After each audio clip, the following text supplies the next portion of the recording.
All right, folks, welcome to the 7th free webinar. I'm just going to make sure that everything is switched off over here. Otherwise, I'm going to hear myself in a second. Great to see everybody on the live stream. It's going to be a fascinating one tonight as we explore. It's a bit of a special, all about AI ethics. And I am excited to be joined by an esteemed panel.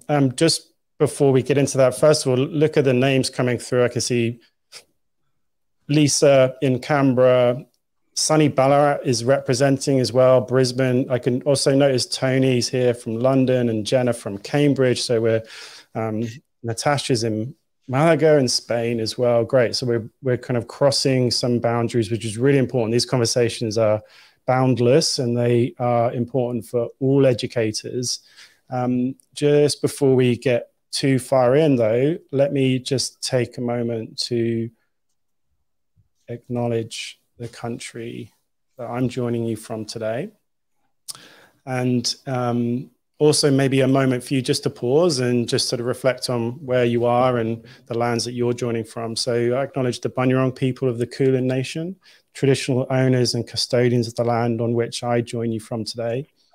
I recognize their continuing connection and stewardship of lands, waters, communities, and learning. I pay my respects to the Indigenous elders past, present, and those who are rising. Sovereignty here has never been ceded, and it always was and always will be Aboriginal land. I also extend that acknowledgement to the lands you're joining from. We've got a great opportunity to connect and share some stories, get into some dialogue. Yeah, I'm really looking forward to it. So let me also just welcome in our guests. So I'm joined by Keith and Sophie. Fantastic to have you both with us.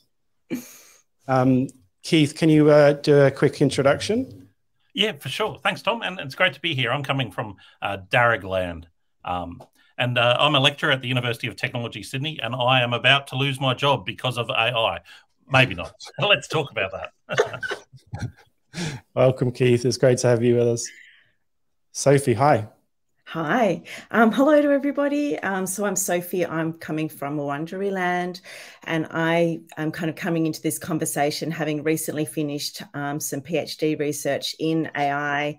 Thank you. Yeah, it's over. AI ethics, education. How do we kind of navigate this space as educators? I also have another part of my life where I work in the corporate world, understanding emerging technologies, what they mean for the workplace, and supporting that happening into the workplace as well.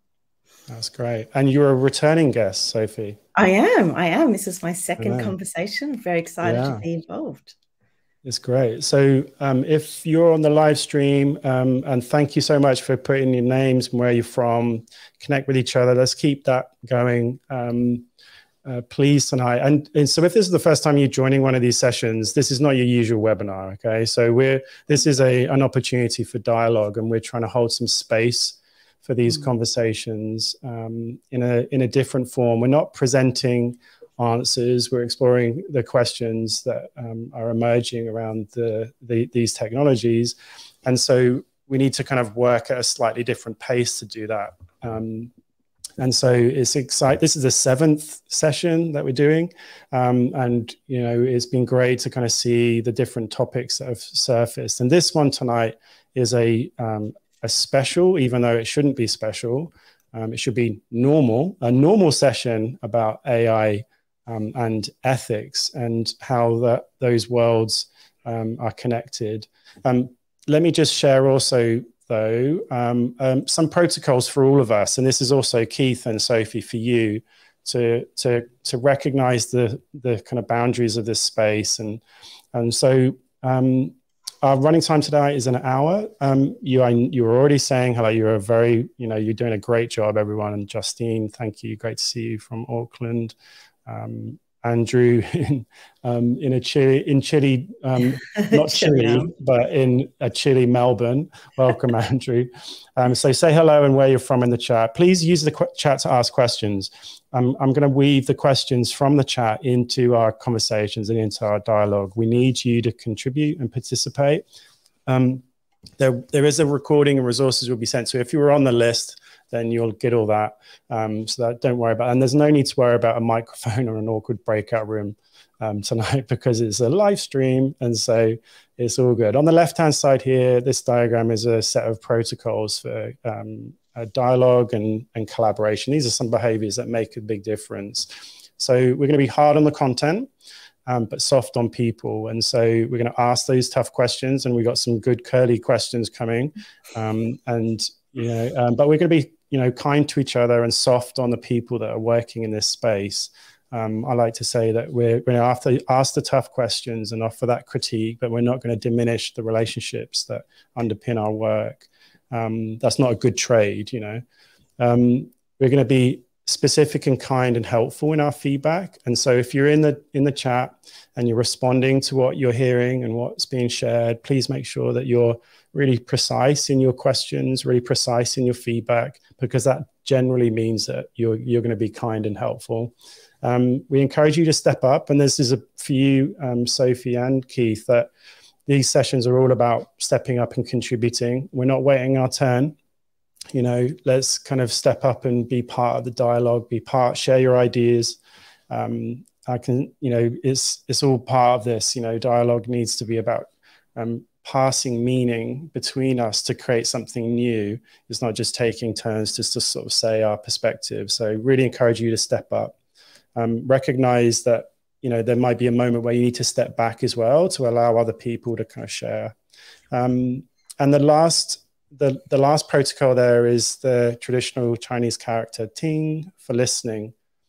And that represents listening and defines listening in a few different ways. We listen with 10 eyes.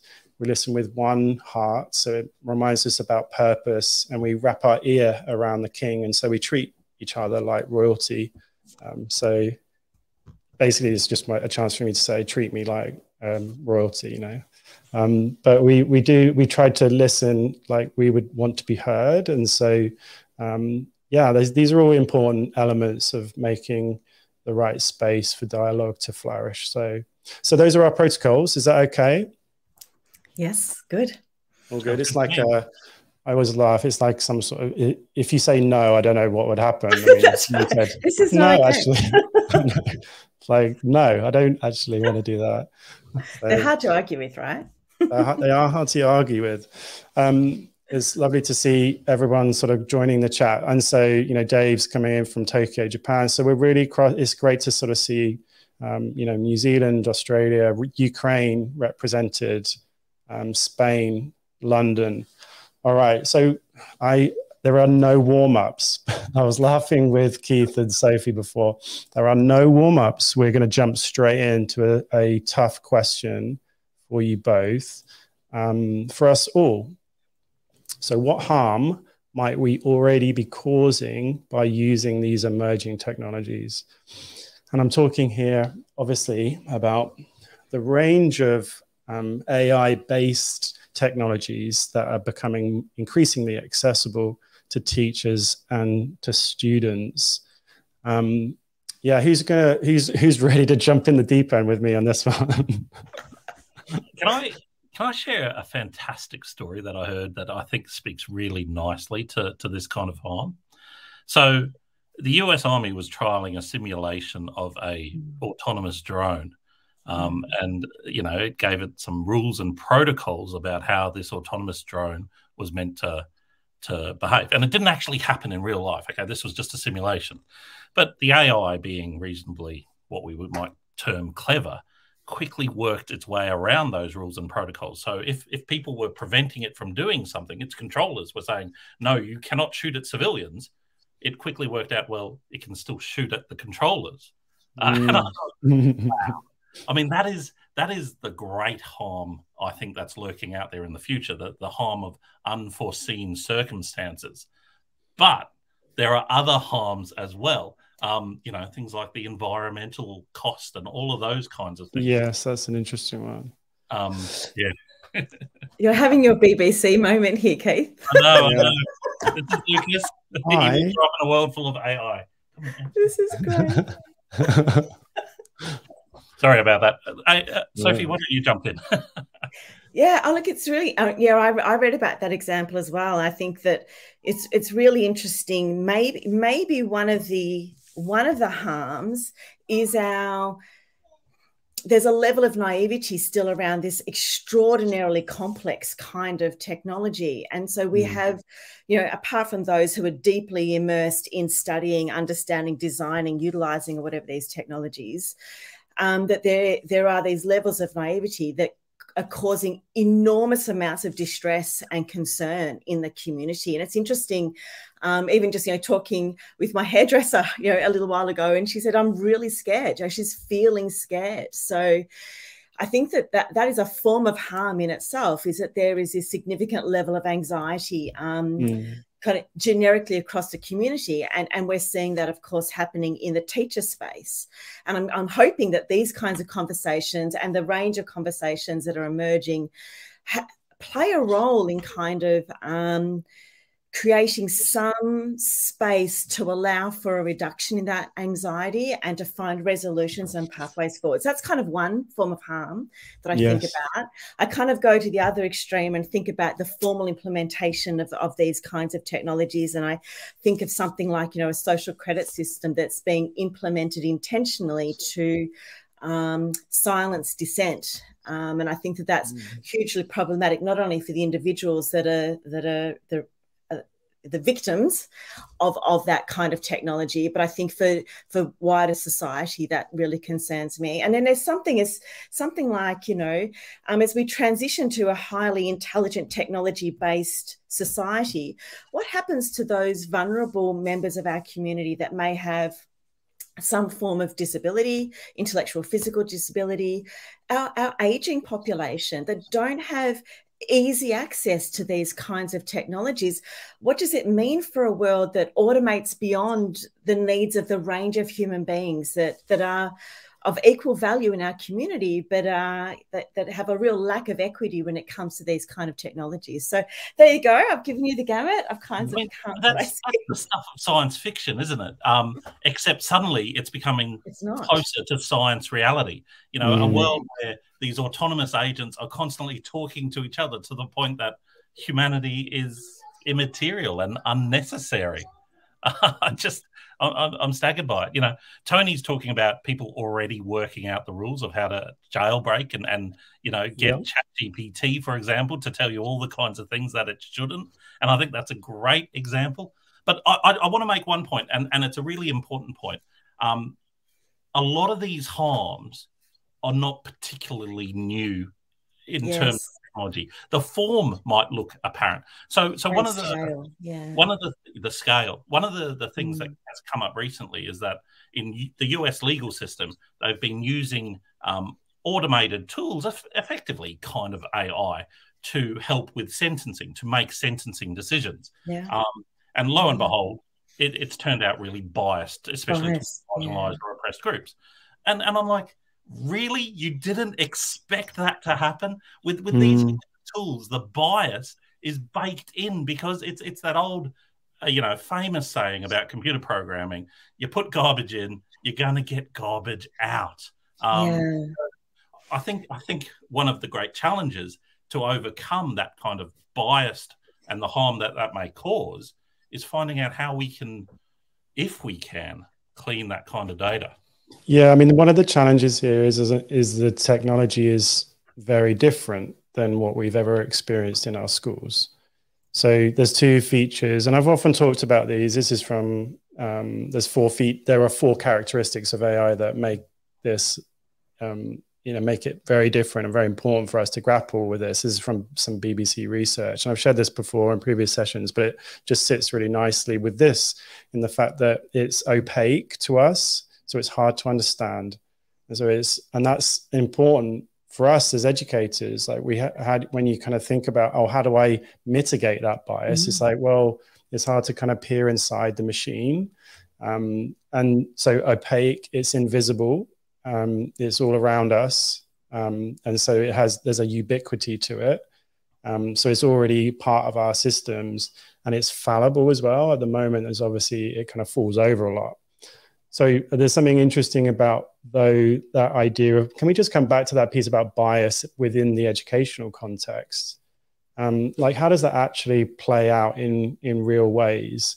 And, you know, is there are there specific tools that are doing better, or is it all just, you know, we just have to take what we get and kind of sort of introduce our own frameworks to kind of limit that?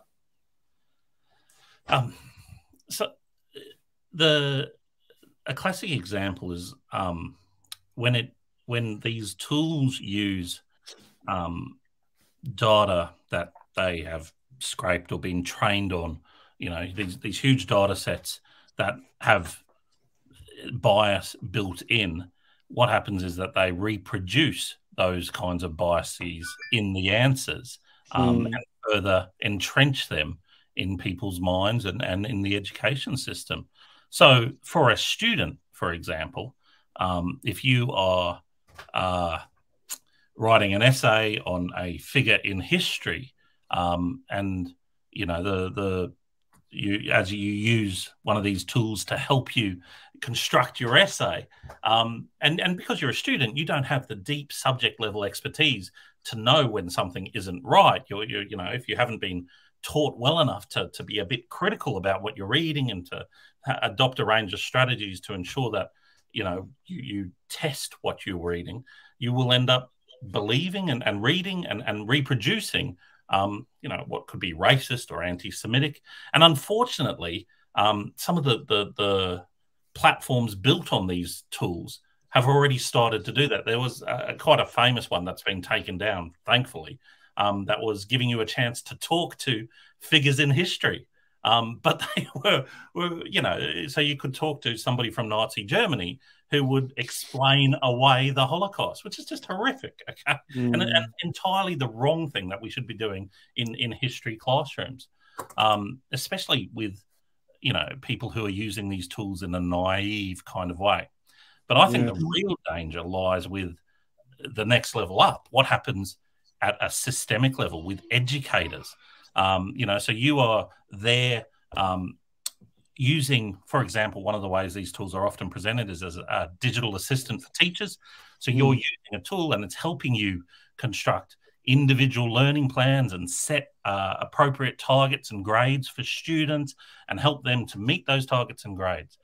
What's to say that it's not going to have an inbuilt bias and say, oh, white working class male child from Southwest Sydney, less likely to go to university. Therefore, this is a lower level of expectation for that student. Yes. It's really, really concerning. Yeah, it's interesting that kind of, and there's Gail has kind of made a comment around inclusion or exclusion around Indigenous knowledge. And I think when I think about bias, not only are those kinds of biases that are kind of built into the technology, but what about the bias that emerges from inequity around access and utilization of these technologies? And concentrations of power skewing around the dialogue and narrative that comes into the teaching and learning by using these technologies because of that skewed form of access and contribution to the data generation and so on. So bias kind of has kind of many lenses in terms of how it will play out in these technologies.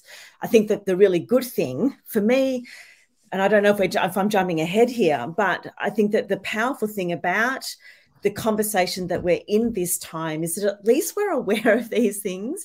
When social media kind of Web 2.0 technologies were rolling out, 15 years ago broadly, we so naively just engage with these technologies without asking these really complex kind of questions. And we think about bias in these kinds of technologies or Web 2.0 technologies and the really serious implications, ramifications, consequences that have emerged from the use of those technologies. So it's good that we're in the conversation around these things, even if we don't necessarily have the answers. The fact that we put the questions out there means that they are more likely to get addressed as well. Can I just ask for some clarification there, Sophie, just around Web 2.0? So I was just reading an old blog post that I wrote when I was a year 6 teacher, and I was using Google spreadsheets for the first time, and that felt very benign, like, And so, but is a Web 2 technology, was built on Web 2 framework. Are you specifically referring to that full group of technologies? Yes. Or are you also referring to social media built on Web 2 kind of protocols? That period of technologies that are released in that period. So, and social media technologies are based in that same network of essentially one-to-one communication between each other. Yeah. And Web 3.0 technologies are the intelligent technologies that are built on top of those Web 2.0 one-to-one kind of connection technologies. So that's the difference. These are technologies that are starting to have capacity beyond our interaction with them. Okay, so let's look at this question, which is a little bit more about, so this is from, so thank you. We didn't have names on questions coming in ahead of the session, but appreciate that those people that shared a question using the Google form for everyone. So how do we help our students prepare for a world in which AI is integral to our lives? But it also poses, I think this is the interesting element of this question, but how the technology poses issues or ethical issues which we haven't figured out yet. Yeah. Well, this is where my space has been. I've been in this kind of conversation. Did you ask the question? Is this your PhD? Did you put your PhD question? But I didn't ask the question. But thank you, whoever did. So I guess I'll give one perspective, and you guys can contribute another perspective. But from my perspective, and kind of the research space that I was sitting in, for me, one of the critical things that we can do to prepare for this world of AI is to enhance our self-awareness around our humans in relation to these emerging technologies. So, and again, I think that's another difference between technologies of the past, where we use them as tools. And it's interesting you use that language of benignness, Tom, around technologies. We know we've had technology since we had fire. But we had a very, I think, different perspective around technology than these technologies are inviting us to have. So I think that's an exciting part of the conversation. So to me, one of the most critical things we can do as educators is ensure that our learners understand their humanness in relation to these technologies.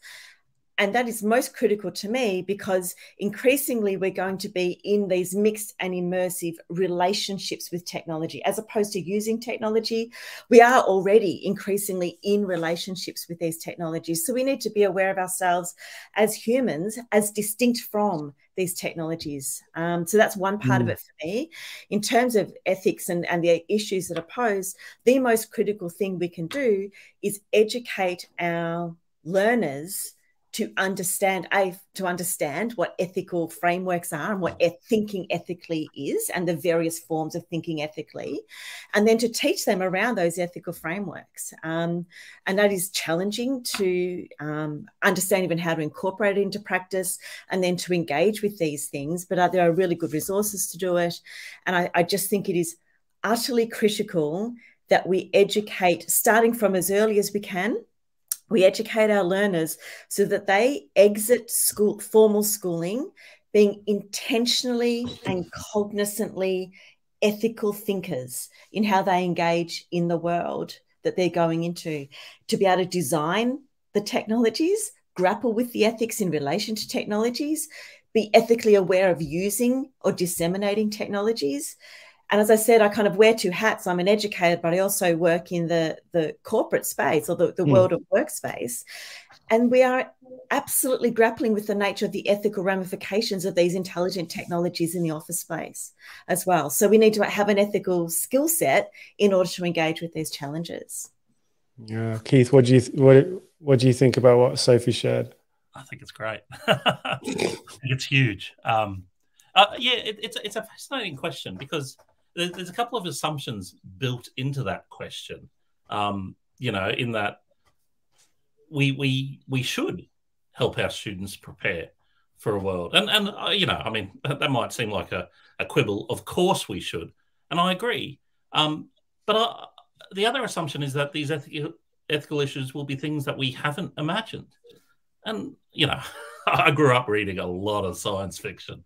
And I think a lot of these discussions have been had in a theoretical sense, but perhaps not in a practical sense. So I'm not entirely convinced that these are things that we haven't imagined. As for how we do this, though, you know, I love the simplicity of Sophie's answer, and I agree with it completely. You know, we can't ban these things. We can't beat the arms race. I mean, you know, companies like Turnitin are suddenly discovering, you know, just how quickly this is moving and how limited their capability to address it is. So it's not a matter of saying, no, you cannot use this technology because students, teenagers, adults being human, they will use it. Okay. And it's not a matter of limiting its use, because people will find ways over those boundaries and around those kind of fences, just because that's part of being human as well. So I think we have to teach people to use it better, and to use it in ethical ways. And I have some doubts that we have I have no doubt that the educators within our schooling system are prepared for that. They're absolutely not, and nor should they be. Okay.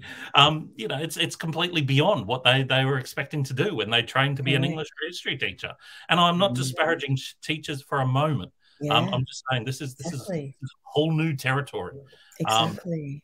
And yet they have to grapple with it. I think that is such a critical point, Keith. There's huge responsibility on educators, and yet the reality is that there just is, right? So what can be done to sort of support educators, currently practicing educators, that are in this space, all of a sudden thrust into this space? And yes, these technologies are not necessarily new, but the scale of interaction with them is new. And so teachers are having to grapple with them whilst doing everything else that they have to do and that they have been trained to do. It's a huge challenge, but I also don't want to make it so, oh my God, this is too impossible, because it's not impossible. There are things that can be done, but we do need to call it out and be able to address it. Yes.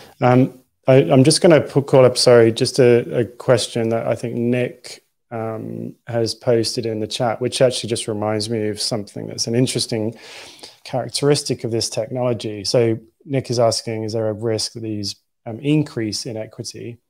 And I'm just focusing on that first part just to begin with, because it's also a characteristic of this technology that it could decrease that and increase equity. I think this is an interesting part of what I'm seeing about the discourse around risk, for example, is that there's people are actually saying that, there is an existential risk from AI, but there's also people saying that AI could actually help kind of limit some of those existing existential kind of societal issues. And so it can both be a threat and a potential path to a solution. And so, for example, there's, the right adaptation of this technology could potentially put a powerful, high quality teacher in every student's, pocket. Yeah. And so there's a path there that Sal Khan, if you haven't seen his talk at the recent TED talk around, tutoring and solving the 2 Sigma problem, and just that, I think that's just an interesting exploration of that. And so as much as Nick's question there, takes us in the direction of how it might, I actually think that first part of the question of increasing inequity is actually how it's being managed in terms of access. I think there's a current issue that sort of relates to how we're kind of allowing different states or countries or schools, access to these technologies or not. And it's almost like it's amplifying existing forms of bias. Like there's already enormous inequity in the schooling system, regionally, globally, or whatever. I think it's a really powerful point, Tom. And for me, it boils down to governance. Right. And it's interesting because there are so many debates right now around, is AI a risk or not? Is it an existential threat that's going to destroy humanity or not? But to me, again, it kind of comes back to that, you know, when we all just signed up to Facebook and sold our souls and didn't really understand what we were doing. At least now we are having these conversations around it. And to me, the answer to that question kind of lies in governance. And we've got the EU, US, UK, Australia. Now, you know, lots of regions or countries are working really hard around getting good governance structures in place so that we actually can take advantage of the enormous benefits that these kind of technologies do present for us if we get the governance around them right. And that's challenging because we already have all forms of inequity, the bias that comes with it, that's already built into whoever will be making these decisions around governance as well. You know, it's... Yeah.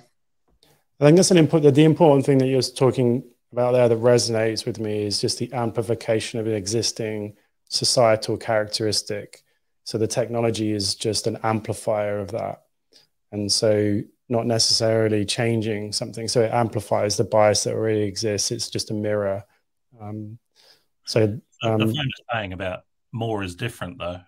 I mean, is the scale of the amplification such that now we're dealing with a totally different fish? I mean, all forces us to kind of rethink as well. I think that one of the really exciting things around kind of the explosion of the awareness or interaction with these technologies is that it's giving us the opportunity to kind of stop and pause and reconsider. So there is an opportunity to address all forms of distortion that exist in our society because our society is kind of disrupted in this moment. And it will depend a lot on who the voices are that participate in that reconfiguring of society. And I think that teachers play an incredibly important role in that voice because they are at the coalface of sort of shaping, informing, and in dialogue with the framework that is society of tomorrow's world through students and learners. Go on, Keith, you go. It just seems whenever new technologies, disruptive new technologies appear, they are often linked to this hope that finally we've hit upon something that's going to democratize ourselves, will promote equality. You know, you can probably remember the Arab summer, Arab Spring, sorry, which didn't ultimately has as much effect as people claimed it to be. You can go back even further, and people were claiming that the fax machine and the invention of the internet was going to lead to the downfall of the Soviet Union. So I think it doesn't necessarily go hand in hand, all right? You know, just having the technology isn't sufficient enough to automatically decrease the digital divide or the inequality in Australia's education system, or even more broadly in Australia's social system. It could be used in that way, but I think that decision involves certain risks as well. You know, so if students are going to be, for example, using inbuilt writing tools as they type things in Google Docs, what have they agreed to in order to access those tools? So even if the tools are free to everybody, as long as you create a Google account, what are you actually agreeing to? And of course, you're agreeing to have your data harvested and used for other purposes. And that's something that finally, and I agree with Sophie on this one, finally we seem to be having conversations. Perhaps 10 years too late, but, you know, it would have been good to have them 10 years ago. The next best time is to be having them now. It's interesting you talk about that data harvesting. You know, as problematic as data harvesting is, I just kind of had it, you know, it sort of came to me then that if we had access for everybody being able to utilize these technologies, then data would be harvested more broadly than currently we engage with data. So maybe it would reduce bias. I mean, there are all I think that it's very much, there are so many pros and cons around the nature of these technologies. It's going to be very interesting to see how it plays out, but I just think it is really positive that at least we are in conversation, you know, about it. It's a better chance than not. One of the things I'm seeing, and, you know, I recognize the global representation in our audience on the live stream, is how different countries are starting to kind of gear up to create their own models, large language models. And so this interesting idea about sovereignty. And so whether that's actually a better version of what we already have. And so this idea of having a very specific kind of model that's privileging the country that it's being created from. And so I wonder about that. I'm curious to see how that plays out, and actually whether that's, you know, just moving the problem, you know, to sort of internally into sort of a single country. But that's certainly true of what we're seeing. We're seeing individual countries shift resources to create their own models, so they have more control. So it's not just coming from one country, and that's about power, isn't it, as much as anything. So, but I'm not sure it necessarily resolves a lot of the issues. I am going to move us on to a question that sort of takes us into looking very specifically about ethical considerations worth examining. And I want maybe a bit more precision from you both here. And so this is from Jay, who's an education technology director from Long Island, New York. And he's clearly in the middle of just responding and developing district-wide policy. And so, but this question would be true of lots of people leading this work, and whether you even think of this at a kind of classroom level, you know, department level, school level, you know, keep broadening out. So what are those considerations worth examining? What comes to mind? Let's try to be as specific as we can to kind of help people. And there's a similar question, a related question, I think, from Gail in the comments, where she's talking about teachers uploading student work to one of these tools like ChatGPT. And I think that would be my immediate ethical consideration. You know, what is the nature of the interaction with these tools? Yeah. What is being given away to those tools? For what purpose? By whom? And what kind of protocols can be put in place to ensure that people's intellectual property and their privacy is protected? You know, so the thought of teachers uploading, you know, student essays to get them marked, part of me thinks that's brilliant. You know, I would have done that if I had the chance in my Year 10 English class. But the other part of me is like, I don't think you've got a right as a teacher to do that with student work. You know, there is nothing in the school or the district code of conduct that says, you know, we will be using automated tools, and this means that your tools will, your data, your information, your intellectual property will be exposed to you know, broader survey. So that would be the first thing I say. You know, it needs to be very, very clear, and I would say limited at this point in time, about how student created work and teacher created work too, for what it's worth. Yeah, that's the flip side of it, would be teacher created work, wouldn't it? Yeah, sort of whilst these technologies are still very valuable, how there needs to be kind of protocols, I think, around teachers relying on ChatGPT, for example, to go and write their lesson plan or, you know, develop units of work. But I think another ethical consideration is also around how are we utilizing these tools, not just for practice, but also utilizing these tools around management of teacher employment, and, you know, how we, you know, performance managing and all kinds of things that we can be using these tools for. So there need to be ethical protocols around how these kinds of tools are introduced into schools, being really explicit around the reasons that they're being introduced. And this, you know, in the first instance, understanding that any kind of policy will always evolve and should be responsive. But I would probably agree with Keith in the first instance that we should be more cautious than not in how we establish the policy framework and how explicit we are around the intention behind the use of these tools. So we've got kind of data and how data is potentially sort of shared, and how we're kind of thinking about the interface. What else is there? Give Jay some other considerations. I think there needs to be considerations around how AI is used in classrooms, in educational settings. You know, I think teachers, because it's so new in many ways, because they're not experts in this field, will require guidance and assistance and support and down the track professional development in how they can make best use of these tools if the district has made the decision to use them, to ensure that they are not being used in a way that is unethical and, you know, extractive and you know, quite frankly, dangerous for the students involved. So guidelines about appropriate, I don't want to say appropriate tasks, because I think that's really dictatorial and top down. You know, I think teachers have got to be part of this conversation. But yeah, guidelines about practices for using AI, not just in the classroom, but beyond, within their own, you know, practice as well. Yeah. Also, I think one of the basic things is we can, but should we?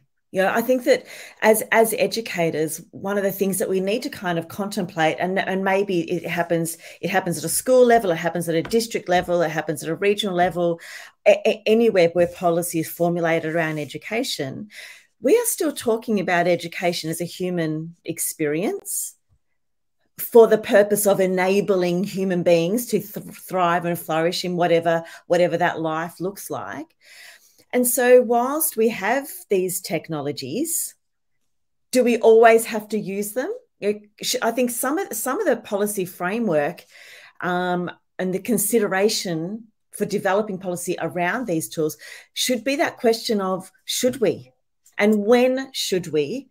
And why should we? Rather than, great, we have it now, we just open up the floodgates and we use it whenever and however. So I think that there should be an intentionality around the interaction with, use of, engagement with these technologies in the first place. And I think that it should come from and this is my perspective, and it's one perspective, I recognize that, but come from a place where education is still defined by and practice because we as human beings see education as important for us as human beings. And so, yeah, I think there should be a should we question as part of any policy consideration or ethical consideration around these technologies.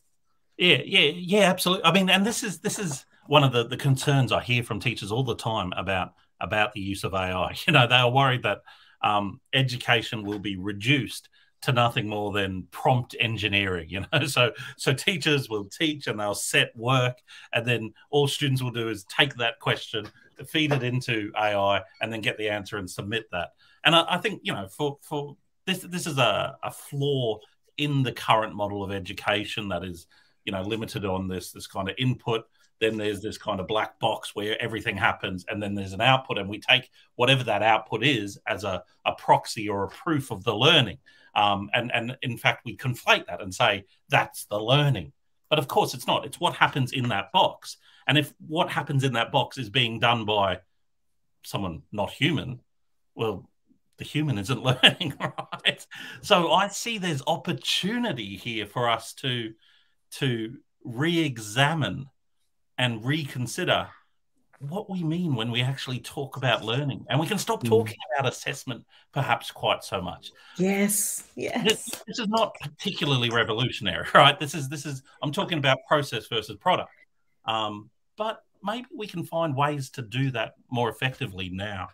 It's another opportunity moment, right? That this technology, again, is giving us an opportunity. As you say, these are not new kind of conversations, but the disruption allows us to revisit from a different kind of perspective. I think one of the other things that needs to be involved in ethical considerations is the teaching of ethics itself. Inside school environments, why it should be taught, how it should be taught, what are the objectives that sit around it, you know, why are we creating ethical beings? You know, education it's still highly pragmatic as long as as long as being theoretical as well.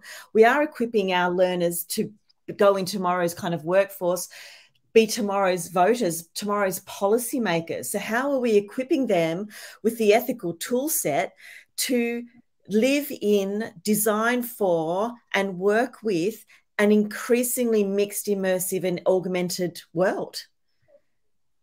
Yeah, absolutely. Yes. So one of the things that's resonating with me is this idea that these technologies, our response to them and how we see them, it amplifies our own characteristics in a way. It kind of helps us hold up a mirror, and we recognize what it means to be in relationships that are human because we're in relationships with technology. I just think that's an interesting way of thinking about this, that it's put a spotlight on assessment practice, and it's in the last webinar we were talking about this, is that it's potentially a shove in the back for assessment, hopefully in the right direction. But it's a provocation, isn't it, to what we are saying we value.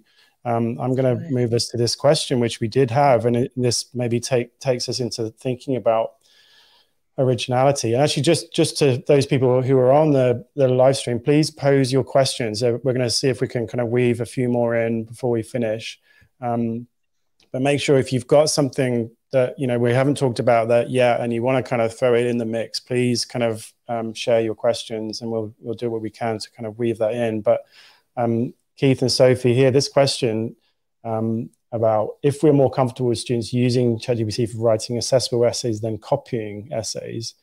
So, just moving the technology or the process from one to another. How does this tell us something about the perception of value, and also how we value the learning process and originality? I think that's an interesting thing, isn't it? About, what is it? What is, everything's new under the, nothing's new under the sun, as they say, right? Can I be a politician and say I reject the premise of that question? I'm not more comfortable with students using ChatGPT for writing essays than for copying essays or other academic integrity concerns. To be honest, and maybe this is that mirror that you're talking about. Let's not talk about the essay. The essay is an end result. We're not wedded to the essay. We don't have to stick to the essay. We don't even have to stick to writing. Okay, now's our chance, the opportunity to throw all of that out and start thinking about, are there better ways that we can measure learning that make use of the technology? Now, the essay has a place because it allows for a scalability. 30 students, 500 students can write essays, can submit, and they can be marked offline, and they can get individual feedback. But surely, in the 500 years since people have been writing essays, there's a better way of doing this now, right? Perhaps the better way of doing it is to get the students to have a conversation with a conversational AI agent who will provide immediate feedback. Maybe. I don't know. I absolutely agree with everything you're saying there, Keith. And in addition to that, we can just look at ChatGPT as a student just being able to just write out an essay from it. And we look at the content of the answer, which actually is a ChatGPT answer, not a student answer.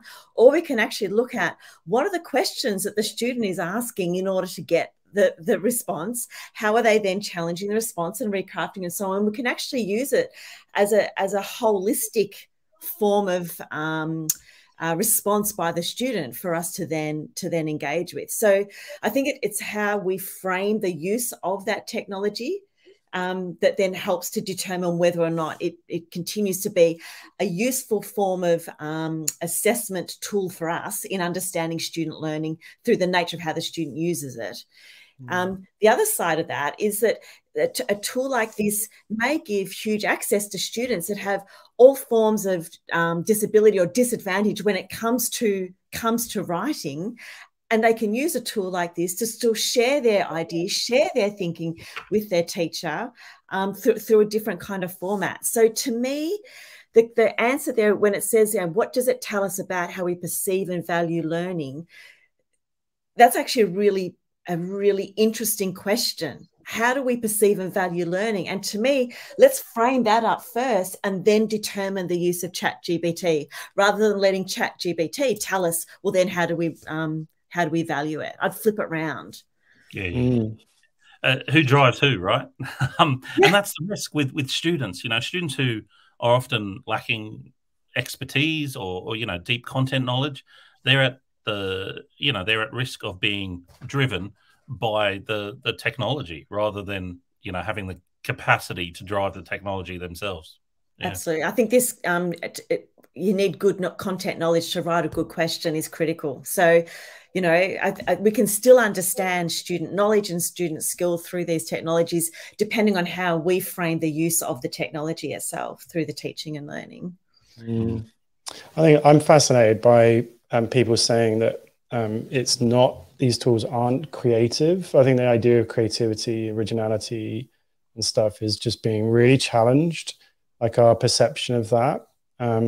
I'm fascinated to kind of see how these technologies continue to improve and emerge, and what that means for us as in terms of defining, is this creative or not? Exactly. So I think that's just interesting, that kind of notion of, is this an original idea that has value? That's how I often think about a kind of creative expression. And most of the time it kind of does those things, but we are still unsure about it. There is still this negative sense of it. It doesn't have a very good brand. AI is artificial, so it doesn't sit well with us. It has a bit of a brand issue. I'm going to move us to talking about a little bit some practical steps as we kind of head towards the last 10 minutes of this this dialogue. And so this was an interesting question, and it kind of maybe relates to something we were just sort of touching on there. There's negative connotations, and yet teachers have to engage because this is the reality that is smacking us right in the face, So what can we do, Sophie and Keith, to help teachers overcome some of these negative feelings towards AI? In my course in learning design, we often talk about online learning design. And the first question I always ask people is, have you been a student in an online course? Because until you've done that, it's really hard to be a teacher or an instructor or a designer in an online course. And the same is absolutely true for this kind of tool. Those negative feelings are, genuine and valid. But a good way to deal with it is to have a play, okay? and be honest with yourself. Give yourself an hour where you're not going to be distracted. I know that's hard. I know teachers are time poor, but find an hour to have a play. And even better, do it with your colleagues. And find out what you can from ChatGPT. Get it to do some silly things. See if you can, find its way around some of the limitations involved in it. That is such a good starting point. And then the next step is get it to do something for you that you absolutely hate doing all the time. Small wins, teacher-focused wins. So not something student-centered, but teacher-centered. That would be brilliant. I'll give you one example, and then I'll stop talking. Okay, something that I've seen people do, and I think this is a clever way around some of the privacy concerns, is they upload their feedback from each of the students' essays, for example, into ChatGPT and say, can you summarize this and write me an email with 3 bullet points for all the students? And that's what they send out to students to give them a bit of a, this is how you all did in your essays. That'd take a while if you didn't do it that way. But it saves an hour. Done. Right. Heavy lifting. Yeah. Nice. How about you, Sophie? What would you do, Sophie, to kind of help people kind of maybe change some of that negative perception?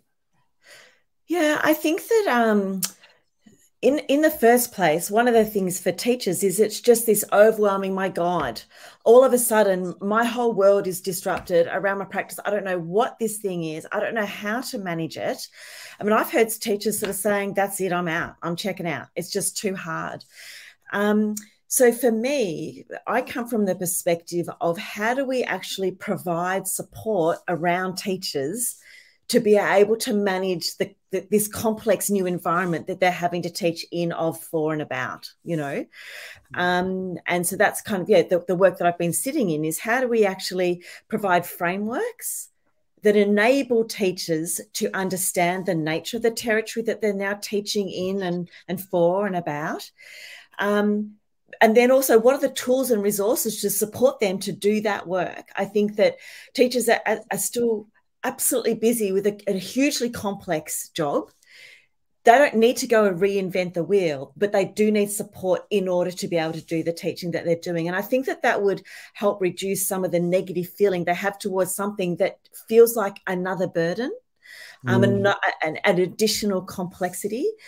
As Keith said earlier, it's not going away. This new environment that we find ourselves in is not going away. So we need to address it. What are the ways that we can address it? And I think some of them is through explicit support for teachers, you know, new frames of teaching for a new world of teaching. Nice. Yeah. And do you want to just share, Sophie, your own framework that you've obviously poured your heart and soul into? Yeah. So the work I've been doing, I've called it human-centered learning. I've done that very intentionally around ensuring that teachers are able to teach for human cognition for their learners, so that their learners understand that they are human going to this complex world. And really it's developed into a pedagogy because it has quite an explicit sort of 5-step process around how you design teaching and learning for this framework. So, you know, it starts with your issues, which are very human-centered. Then it guides teachers through the process of incorporating a lot of really good resources that we already have for teaching ethics and thinking ethically, but it does it in a way that supports them to do that, so they don't have to go and find that work either. It helps them to frame the teaching and learning through 2 lenses. One is, who am I as a human in this space, as a learner, as a teacher? Who are the humans impacted by this learning? And who are the humans that will experience the outcomes of this learning? And the other concept is around what I've leveraged the language of techne, that Aristotelian or Platonic concept of techne, which is informed ethical doing. So we equip our learners to be informed about their action, to engage ethically, and to also implement their learning through action. And then to take that through a very practical kind of authentic pedagogy lens, and then to frame up your assessment of that learning through growth and goals, so that it's very explicitly around how as a human being have I grown and evolved through this process? What goals did I set? What goals did I hit? What goals did I miss? And how can I hit them next time? Sounds fascinating. Do you have public links that we might be able to share with people, or will that go straight to your thesis? So no, I've kind of given a bit of a synopsis around the work. So it's on a LinkedIn post. So I'll pop that. Yeah, we can always share it afterwards as well. Yeah, share it. Yeah, I'll send you the link and you can share it. So that kind of just gives a synopsis around the nature of the work. I appreciate that. Yeah. It's fascinating to see how that will intersect with the shifting dynamic nature of these technologies, right? Yeah. Keith, just creating some final space for you just to kind of share anything else in regards to some of this work. All right, I'll give you three points that I think we all need to think about. 3 little takeaways. The ideas that we're coming across aren't necessarily new, and I feel I've done that one to death tonight, so I won't go too much about it. The second idea is, I think we can't rely on the tools to challenge bias for us. Instead, we're going to have to do that, and the best way to do that is to develop not really AI literacy. I see it more as a constellation of literacies about using tools like this, and that's education. That's what we need to do. Yeah, and then the third thing is, we shouldn't be talking about Chat GPT 3 or 3.5 or even 4. We need to be talking about what's going to be happening in a year or 2 years or 3 years, because as sudden and as disrupting as the change has been, I think we're just at the beginning. Yes, fascinating. I am just, so Keith and Sophie, very, very grateful to you both for joining me tonight. Before we finish, I am just going to share a couple of resources and links for everybody. And I'll be also sending this to as a bunch of slides and to everybody on the list for the sessions. But these are some helpful kind of frameworks and resources that are already published now. They're certainly not the be all and end all. And I might be able to kind of get in Keith and Sophie's ear just to share a couple of links. But the European Commission has quite an extensive array of kind of guidelines and work, and obviously that has been in the lead up to the Act of Parliament within Europe as well. That's obviously happening, and so this is specific to educators. I've found this really helpful, and it's a very accessible piece of work. So this is a helpful guide which I would recommend. We also have this one, which is actually a curriculum for middle school students, and Steve Brophy previously shared this, an ethics curriculum guide. So very much exploring quite directly the work around ethics and artificial intelligence, but a document, a set of ideas that is a curriculum unit, if you like, that you can pretty much pick up and explore and make your own and teach from. And so this would also hopefully provoke you to think about, how do you enact some of this? Like, what does it look like on the ground? And you can take it in a few different directions. And so there's a couple of resources there for you. And, hopefully you can kind of make kind of good use of some of those. So I'm just going to wrap things up. And first of all, let me just thank everybody who's still on the live stream right now, who's stuck around with us for all of this time. It's been great. It's been lovely to see the kind of comments go back and forth. I know that an hour on this topic is never enough. It's difficult to kind of go deeper into these things, and hopefully we will continue to explore this sort of topic in the future. Maybe Keith and Sophie, we can have you back again, maybe to see what's happened with the technology, and go a bit deeper. But thank you to everybody on the chat, everybody on the live stream who supported us. Keith, thank you so much for joining us. Great. And Sophie, thanks for coming back. You get if you come back again, Sophie, you get a free one. Yes. All right. Fantastic. Thank you for having me. It's great. It's been great. Okay. Thanks, everybody. And we'll see you again. Okay. Thanks, cheers. Tom. Bye. Okay. Bye.